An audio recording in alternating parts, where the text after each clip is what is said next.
Hi guys, Gaming Bear here. Right, before we get into the main thing, this is something I was looking at. You know I've been trying to do the weight loss thing and hasn't been working. Tubby bear, trying to lose weight or try and stabilise my weight and keep myself healthy, keep YouTubing, keep gaming, try and do what I can do because of being disabled. So it's a bit tricky, and I was looking for a healthy food and a lifestyle that could potentially suit me. So I used to be into camping and carrying meals and different ways of doing things, and I saw this company, and actually at the similar time they contacted me and said, would you like to test out our meals? So a couple of days ago, well, about a week ago, we organised it. They sent through some samples, and so far I've been on their plan for 3 days, and with another 3 weeks after this. So I'll be doing it for about a month, see how it goes.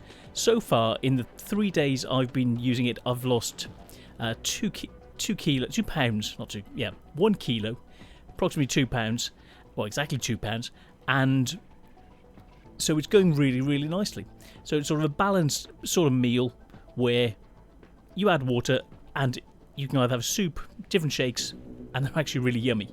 So, and it suits me because I don't have to worry about cooking. I can just add water, get it all sorted. It may sound a bit weird, but it's like a space-age food, and allows me just to have it here. Grab my bottle, grab the bottle, and just have my soup or my shake as I'm working, and give me the energy just to carry on through the day, and keep the protein levels up and the energy levels up, so I don't feel like snacking, and that was always the problem. So that's why I think this would suit me. I'm not saying it would suit you. I'm just saying what I'm doing in the background, and I'm just testing it at the moment. So you don't have to check their website out. I think eatnano.eu or something. But you don't have to check them out. You can check them out to make sure you can verify what I'm saying. And so I'm going to carry on with this, see what it's like, and I'll give you honest feedback as to how I found it. So far I found them quite yummy, and they're suiting me. So I can't say fairer than that, but I'll give you a stage thing, see how the weight side is going, see if it's stopping me from binging when I don't want to, and you know you feel a little bit peckish, and I think I'll have a biscuit or a bag of crisps or something like that, chocolate bar. You know, so no. With this, it fills you up because of the protein and the rest of it, and it's fully veggie, so it's really, really good, suiting me, and means I'm not snacking, which is helping. So, like I said, 2 pounds or just under a kilo I've lost in 3 days, which I think is okay. Quite a bit to go. Yeah, I'm looking 60 pounds or about 30 kilos I need to lose. So yeah, we'll see what we can do over the next year. And so yeah, 30 kilos to go, and I hope this suits my lifestyle. So yeah, see how it goes. So I'm going to get on with with more recording. So following this is up and coming on the games, those ace tankers, and then looking a little bit about what me and Little Miss Bear are going to be doing now that she's out from she's been in hospital. She's back out at the moment, which is, oh, thank goodness, and we're going to be heading to Tankfest. So I'll give you some more details at the end of the video. So let's get on with those replays.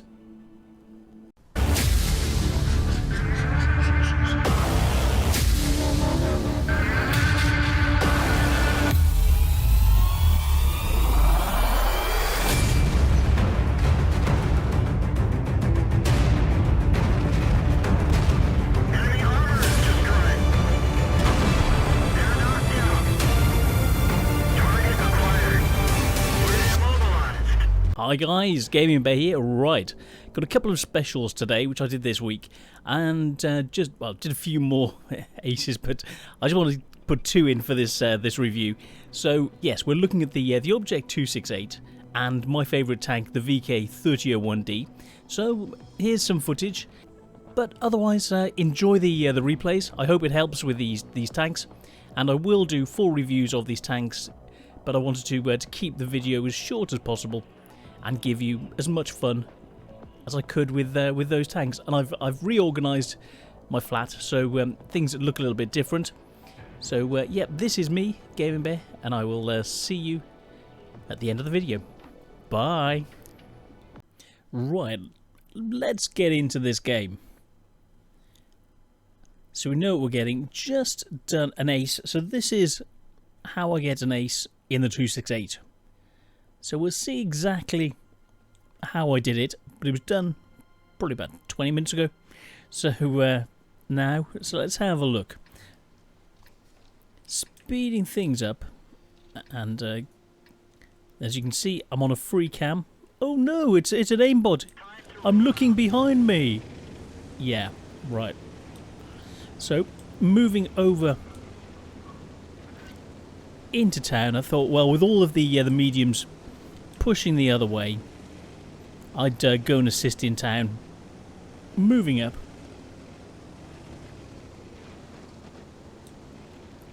Going in with the T10. See what we can do. Push down down the 0 line. Get into position. Try and deal them some damage.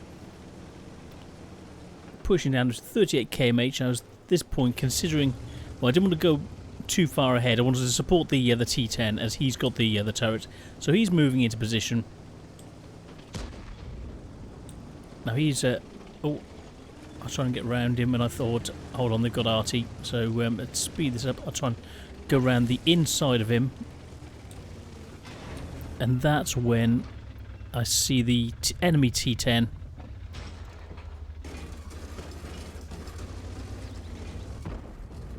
He's getting a shot over. I'm trying to move into position. I'm trying to pull back to allow him to get back as well.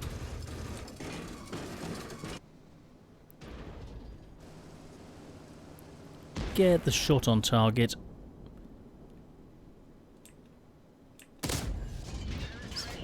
Big shot. 750 points. Straight in through the enemy T10. First he really knew of me being there was when I shot him in the face. So that wasn't bad at all. So now we know there's a Panther 88.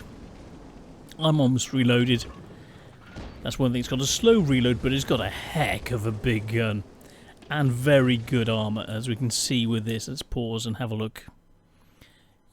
Well, we know from the armour model, very slopey. So we keep it rocking and rolling. He's got the shot in. Oh, and he's just been hit. So I thought, okay, the enemy's just fired. I can roll up and take advantage. Not of my colleague, but of the enemy. So trying to get a shot in. Trying to aim for the... I was trying to aim for the weaker area and try to sneak it under the tracks. So I'm pulling back. But he's actually using me for cover, which is quite smart, but not very nice as long as he's doing it the right way, because he's allowing me enough space to be able to reverse if I get into trouble. So I'd shifted to HE and headshot in your face.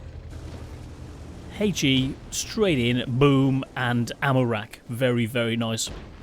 So we've got an IS-3 and an E-75 that we know of here at the moment. So I'm waiting to see what happens. He's right in the way where I'd wanted to go. And then I noticed the Panther 88 coming in. So he's just been shot from the side because he wasn't thinking about that. Oh, and he's pulled back too much, and I'm trying to get around. I'm trying to turn, and that's what I'm trying to actually... Oh. I'm trying to get into a position to shoot the Panther 88.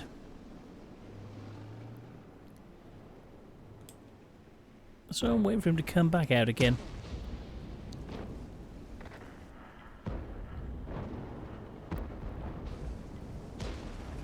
That's when we see the Panther 88. This guy's not having much luck with his side scraping, so I try and get in, but he's just knocked me to the side a little bit. And I get that shot in. HE, critical shot. Straight in. Bouncer shot from the 103. And pull him back. So, yes, oh dear, he damaged my track. I'm pulling back because I'm afraid of the RT. I'm expecting a splash coming in any moment. And then the Panther 88's coming around this way, so I'm getting ready. Shot in, 489 points. HE damage. into that Panther 88. Loading another HE. The HE rounds of this are really, really good. The normal ones are great for penetrating. Trying to aim over him. Waiting for the Panther to come in, and that's when the 103 comes in. So I take the opportunity to put a shot into his side, taking his tracks off, pinning him in place to allow my colleague to get a shot in, but he's not firing, he's not taking advantage. So I'm trying to get it. So I pull back to allow him to shoot the enemy. I'm trying to get the shot on the Panther 88, but he's just pulled back in time, and that's when the 50 comes in.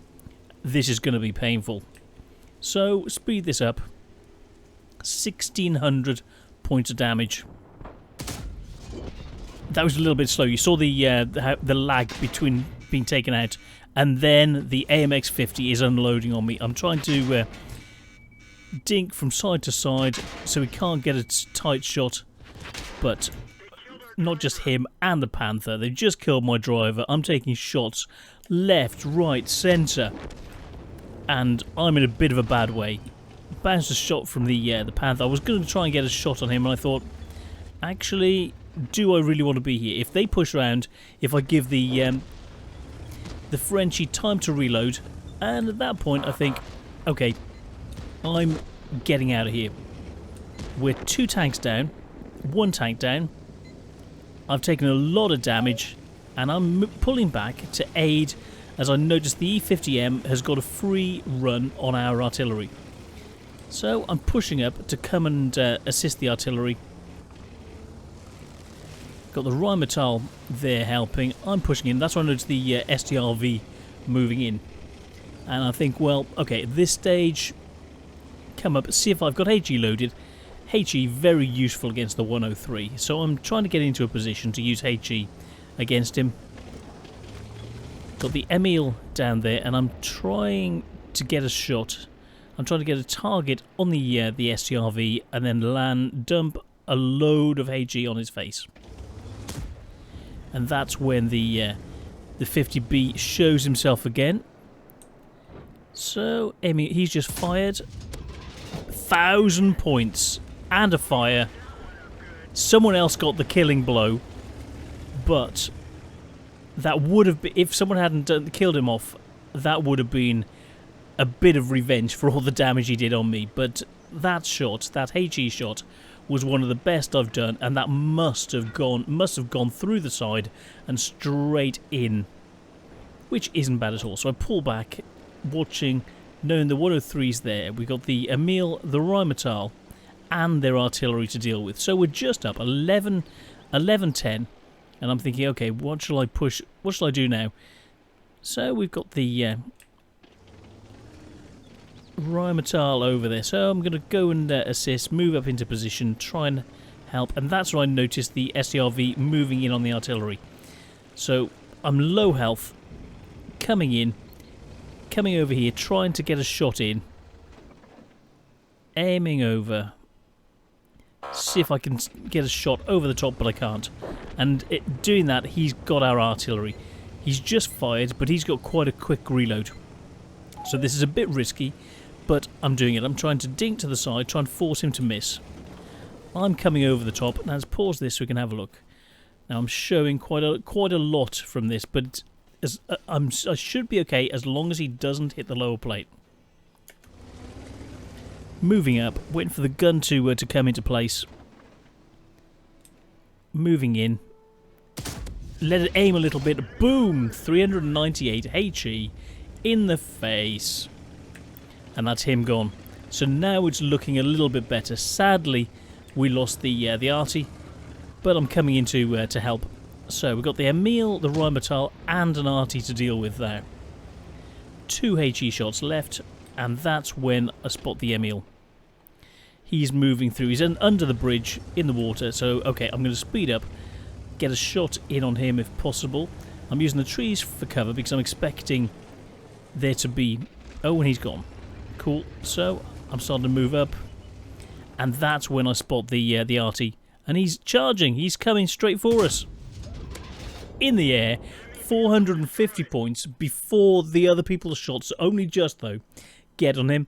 And that was Goodnight Vienna. So this is the 268. This is what you can do in it. It's got a beast of a gun. Look at the smoke from the shell as it after it fired. But yes, what a beast of a tank. Tier 10, and I still have one HE shot left, just in case. So let's go and have a look at those post-game stats. Almost 2,500 efficiency, 3,400 WN8. Ace in the Object 268, so not too bad. Number of shots in, Spartan, less than 10% hit points left. Quite a good game, 4 kills. So let's have a look and see how we did. Well, bit of spotting damage, not too much. Let's have a look. So top on damage, 4,161 will get you an ace in the Object 268. 4 kills, 1,036 base experience. Let's see how we did. So 10 shots, 9 hit, 8 penetrated. Not bad at all. Used a bit, didn't use any premium, but used a lot of HE and a lot of repairs. So we would have made 19,000 credits, but because we had to use a repair kit, that meant that we didn't do so well. So we lost 887 with this. So you know that's how it goes. But 1,500 experience times 2 for 3,108 experience on a standard game. So this is how you can get an ace in the Object 268. So very nice, you know. Tier 10 Russian tank destroyer with the sloped frontal armor, very, very angled and sloped. So, is this a good tank? Yes, you can bet your bottom dollar this is really, really good, especially with the female crew I've got on this, who are running either 3 or 4 skills at the moment. So yeah, it certainly helps. You need to have the skills to go with the level. Just finished, we're just about to stop for dinner, and just had a game with a really good friend of mine, Kamita Cordas. Very, very good fun. And here we were, just got an ace game in the VK 3001D. Very neat tank, so you're thinking, oh, not bad, you know. Experience 2,600 experience. That's okay. Well, 3 kills. And you're noticing by the tanks I killed, well, it's not a bad game at all. But if you think, clicking that down, it's actually the lowest. We're at tier 6s in a tier 8 game. Now, for it being a tier 8 game, and to have as a base experience 1,308 experience, 2,600 points of damage in a tier 6 in a tier 8 game, then 27 shots, 22 hit, 21 penned, not bad at all, and almost 2,000 from over 300 meters. Very nice. 1,700 credits and 1,900 experience times 2 plus a platoon bonus for 3,983 experience on just a normal double game. So this is how you can get a mastery in the VK 3001D. This is my favourite tank in World of Tanks. I always play it, and as you can see, Kamito, he was in a Cromwell B, did very well as well. He got 2 kills, you know. But this, the VK 3001D, tier 6, technically it's not as good as a Cromwell B, and I'll do a comparison to it between the two of them at the end of this review. So let's have a look. How did I do? So ace tank, efficiency 2,063, WN8 of almost 8,000, so that was okay. So I'm going to just stop this where we are, and then show you the replay and show you how you can get an ace in this tank. Then we can look at details on how it compares to the Cromwell B, and why I like this vehicle and why it's my favourite all-time tank in World of Tanks. Everyone's got their favourite, and this is my favourite tank. So without further ado, let's get into that gameplay. As you can see, the Pilsen map, lowest tier, and we're planning on working our way out into the open, down the 9 line, and seeing what we could do, hoping that we didn't hit anything really bad. So I'm going to speed this up a bit, and so you can see I'm on free cam, so it's not there was no aimbot. I click in, and you can see where it's aiming. This is standard. Well, working our way through and pushing. Now I've unclipped it, pushing forward, and you can see mobility-wise, even though the Cromwell B has got more mobility, the mobility of this is enough to get up to, at the moment, there you go, 55 kmh. Pushing down, using the cover, and then getting ready to come over the top to use the view range that it's got, which is almost maximum view range to spot targets. And look at the air from Kamito over there. Brilliant job over there. So we're pushing through. Nice platoon situation, and I'm trying to spot any tank destroyers which are going to be ahead, which is what I would expect possibly to run into any down there. And I'm going low in case there are any shots coming in. So pushing over, getting ready, getting a bit of air. Kamito's coming in. Oh, bump, ouch. So I'm pushing through, trying to get spots on any enemy who are there. This is when I'm sort of realising there's no one up ahead, or else I would have spotted them, and there are the guys in the middle.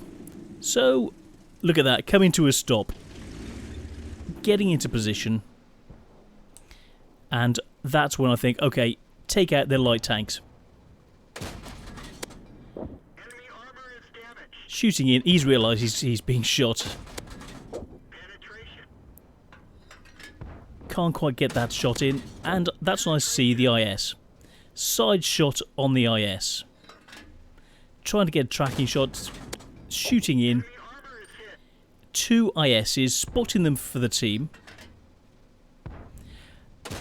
Now you see the pointer is moving around. This is me moving it from side to side in the recording. It's not how it was in the game. So if I click that, this is the game recording. This was where I was aiming. Someone else got that shot. So this is how I was taking another shot just in case there was someone in front. And this was me aiming in game.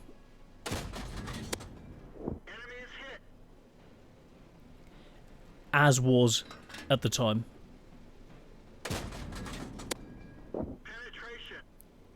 And you can see exactly how I was aiming. What I was doing. Hoping he would dink to the left so I could get a shot in. Yes! And that was me pulling out, and the view, this is an exact view, so I'm not doing anything. This was how I was playing it at the time. So you can see exactly the view I had. I can go into free cam so you can see, but this was how I was playing it just a couple of minutes ago. Aiming over, pulling in, seeing if I can get a shot and a view over in towards the 28 HTC. Moving forward, trying to get in towards the enemy, going into close range shooting to see if I can spot anyone there, and to be ready to react as and when it happened. So this is sort of real time. Let's speed this back up to normal speed. SU-100 over there, and the T-28, which I don't really fancy one-on-one with a T-28. You know, that would be a pain in the butt. And this was my view. This was what I was doing. I was trying to move up so I could get a shot in, moving in, angling just in case. Oh, and it hit the ground just in front. That would have been another nice shot. And that's when I see the T-28. I was about to take his tracks off, and I'm waiting for the HTC, and I think, okay, well, I can move around. I know exactly where these tanks are, aiming in, trying to get shots on the SU. Now I'm just going to pause for now, so you can see where I'm aiming and how I was actually doing it at the time. Normally I would scroll out so you could see a wider view of what was happening as well, but I'll just let it run, and then I hit the dirt again. And right now I'm thinking, he's about to kill me, he's about to kill me. Trying to get the shots in, and he's on 41. Not quite gone, not quite. Yes, that was a bit of relief because I was expecting a shot from him just to completely obliterate me. And I thought, okay, well, the T-28 knows where I am, so I'm not going to appear in the same place. So I'm going to skirt round, come in behind, come around the building, spot over, see what I can see, stay a little bit at range, a couple 100 meters away, use the stealthiness of the tank to get in. I'm aiming, trying to get a shot. Then I was trying to get a rear shot, but he's moving. Just keep those shots coming in. I'm hoping for a tracking shot or a shot in through a fuel tank. That's when I'm moving this way, because I was thinking, okay, well, he could be aiming this way. Move to the side, and one shot left. And that's that's Kamito, who's coming around there. He was pirouetting around him. Fantastic work, and that's the two of us working really well. I could have come out and shown him circling and us working well because we were chatting, organising it properly. And you can see from this, WN8 of 7,700, efficiency 2,064, and this is the VK 3001D, and this is the tank that I love. It's just me. It's a brilliant tank and suits me very, very much. So I'm going to pause this, and then we can look at a review of exactly what it is about the tank that I love. So bear with me. Just going to pause this. Right, let's compare the Cromwell B and the 3001D. Now, why do I like it? Well, the way it feels. Then we come to the firepower, so you're seeing, okay, well, it hasn't got so much firepower as the Cromwell. We'll have a look at that in a minute. But survivability, it's got an additional 4 points. Okay, we'll see what that means in a minute. Mobility-wise, it's the worst out of all three of them, with the Cromwell B winning it. Then we come to concealment. Well, it's the most concealable, the most stealthy of all of them. Then we come to the spotting. It's got the best view range. So let's have a look and see let's look at the specifics now. So firepower wise, we're looking rate of fire 14.5 compared to 16.5. Alright. Then alpha 101 to 169, so the alpha's the same. The penetration, you get more penetration, and this is one thing that I like. So, okay, you're looking, it's only an additional 4 mil to 7 mil, but that can make a bit of difference. We'll have a look at the shell velocity in a minute. Then we come, so that's the rate of fire sorted, and traverse time, it's not as good as the Cromwell B. The Cromwell B is great at pirouetting, whereas the VK is better at range, or medium range is quite good. Then we come to the actual elevation and gun depression. Gun depression, they're all with -8 degrees, but the gun elevation, 20 degrees, so it's 5 degrees more than the Cromwell, which is very nice. Aim time is 0.05 of a second faster than the Cromwells.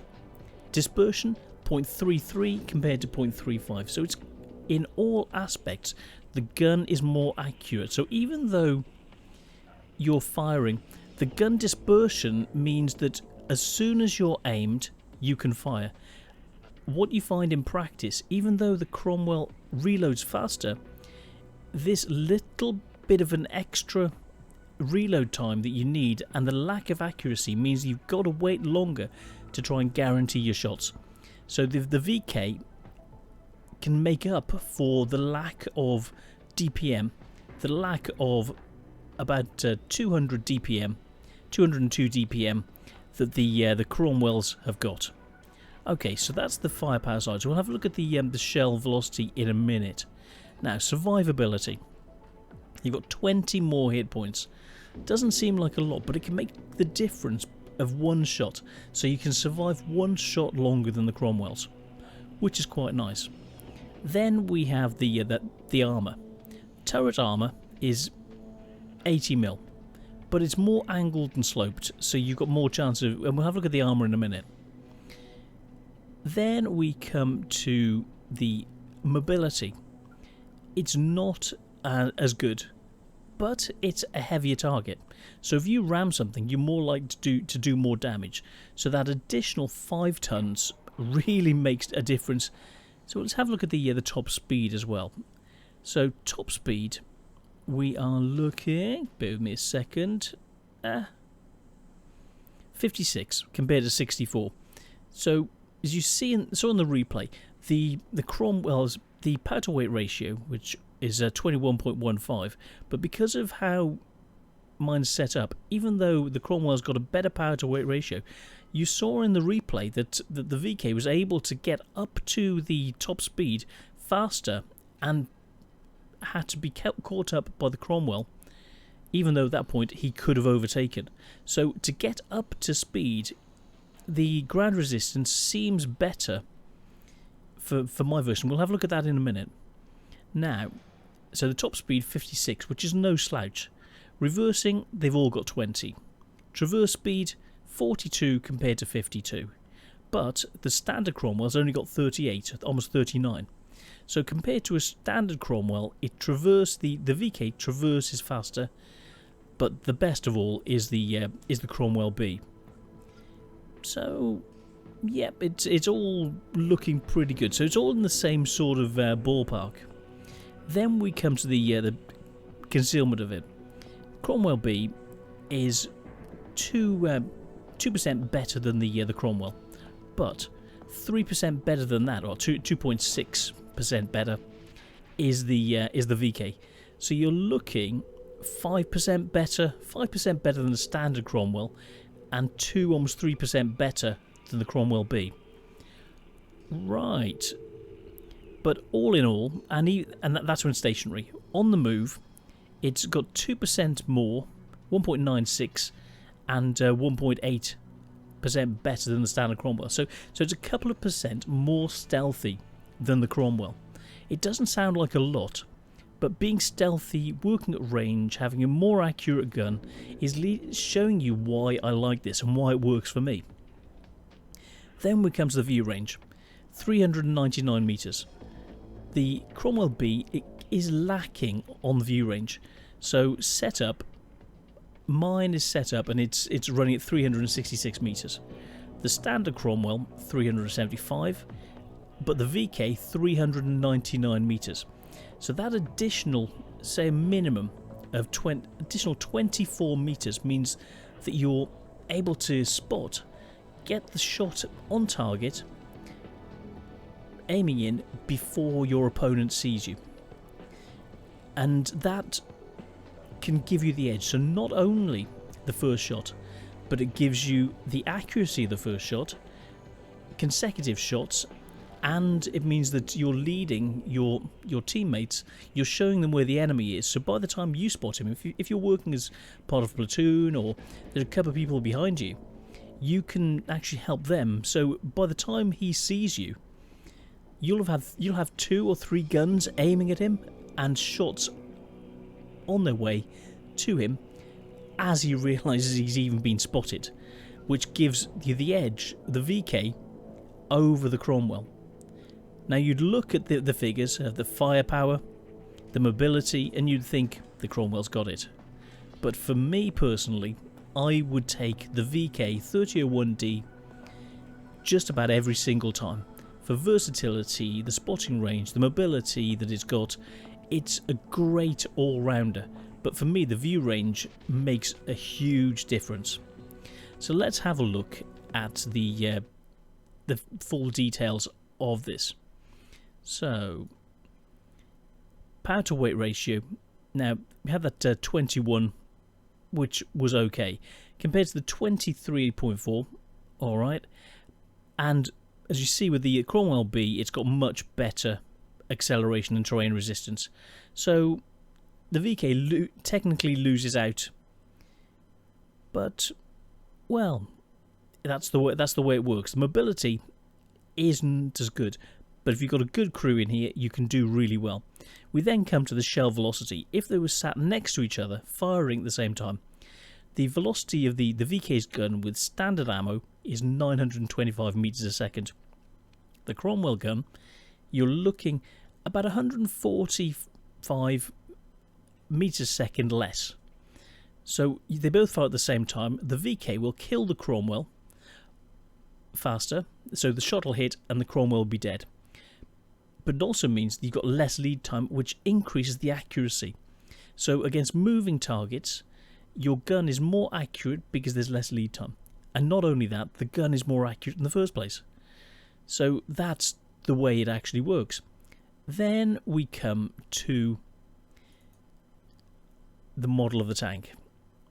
So if we're angled, aiming over towards a target, let's put the normal visual model on. So aiming over the side. These sides are 118mm. Well, it can bounce its own shots. You wouldn't be able to do that with a Cromwell. The same as here, the front plate, angling better. You've got a 70% chance of bouncing your own shots.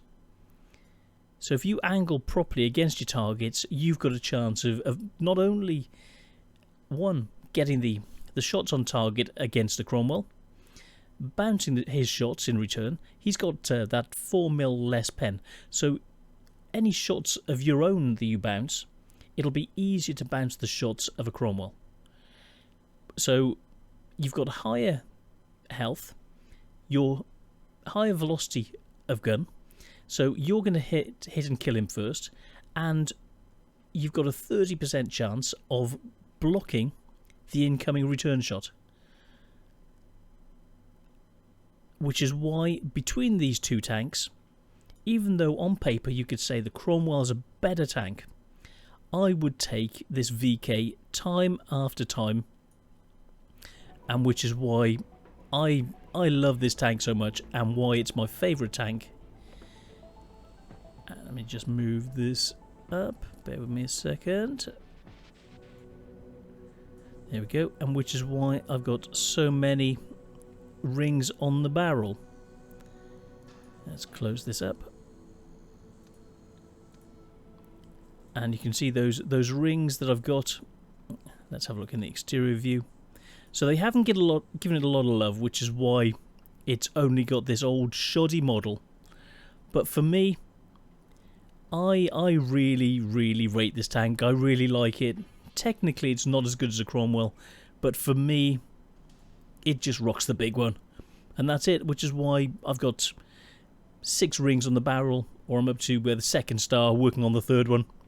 So yeah, this is the VK3001D, my favourite tank in all of for playing properly. I've got more fun tanks, but for playing properly at tier 6, this is my favourite tank of all time. So thank you so much for watching, and I'm proud to show you my favourite tank in World of Tanks. Thank you so much, and see you again soon. Cheers guys, bye.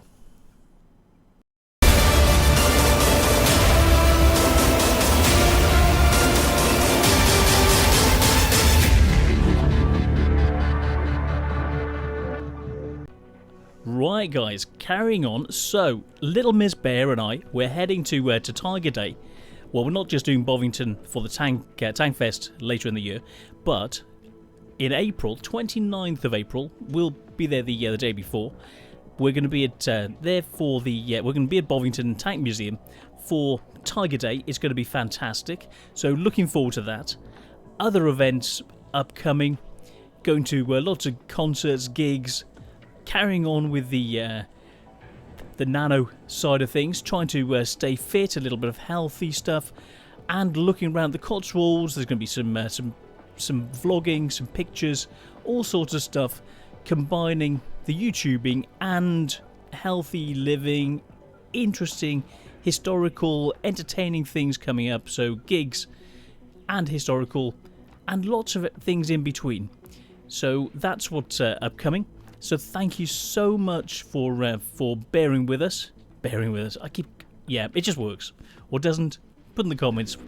But lots and lots coming up, and I'm really looking forward to the weekend of the 25th of April.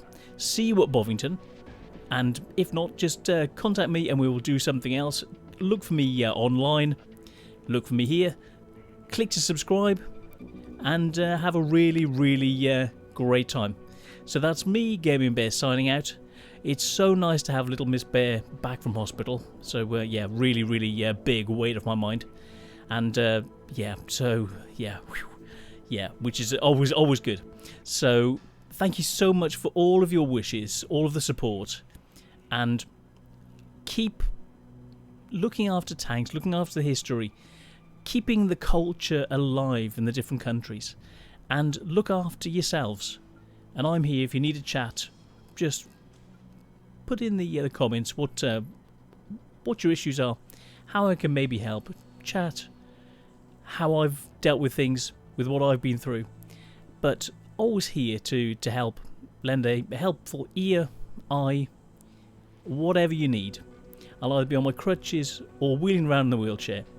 So let me know how you're doing, how you think I'm doing, how little Miss Bear's doing, and we're here for you. So lots more fun, lots more games.